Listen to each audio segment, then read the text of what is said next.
दिल्ली के उप मुख्यमंत्री मनीष सिसोदिया कल उत्तराखंड दौरे पे आएंगे। सिसोदिया रुड़की में एक कार्यक्रम में शामिल होंगे। इस बात की जानकारी खुद मनीष सिसोदिया ने ट्वीट करके दी है।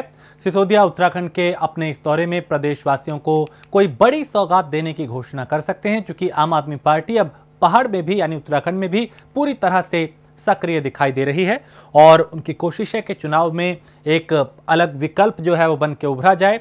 तो खुद ट्वीट करके उन्होंने जानकारी दी, कल वो रुड़की दौरे पर रहेंगे।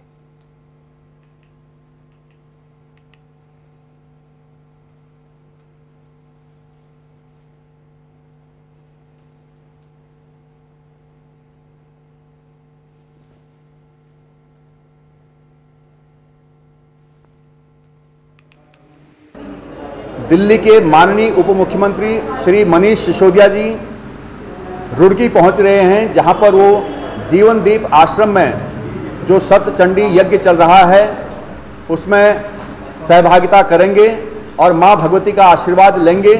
उन्होंने ये जानकारी ट्वीट पर भी दी है, जिसमें उन्होंने कहा है कि मन में एक प्रश्न है जिसको कल वो उत्तराखंड की जनता के साथ साझा करेंगे। उनकी प्रेस कॉन्फ्रेंस में होगी और हम सबको उसका इंतजार रहेगा।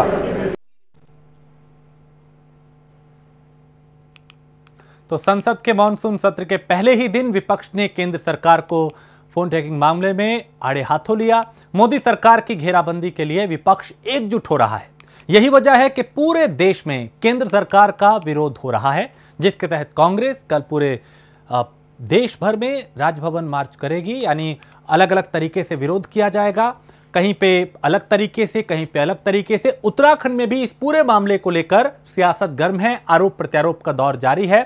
और उत्तराखंड के संबंध में कांग्रेस प्रदेश अध्यक्ष प्रीतम सिंह का कहना है कि जिस तरह से सत्ता में बैठी मोदी सरकार ने लोकतंत्र की मर्यादा को तार तार करने का काम किया, उससे देश के जनमानस में आक्रोश है। कांग्रेस इसके विरोध में कल राजभवन मार्च करेगी और राज्यपाल के माध्यम से मोदी सरकार के इस्तीफे की मांग करेगी।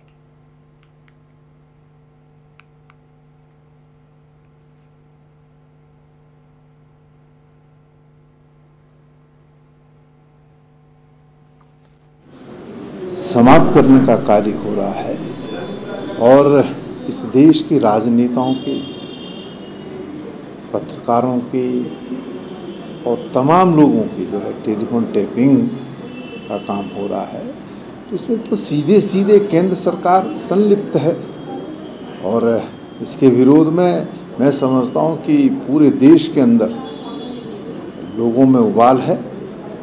और चाहे राज्यसभा हो चाहे लोकसभा हो, दोनों ही सदनों में जो है सरकार असहज स्थिति में है और तमाम देश के लोग सत्ता में बैठे हुए लोगों से पूछ रहे हैं कि आखिर इस देश के लोकतंत्र पर सरकार क्यों लगातार प्रहार करने का काम कर रही है।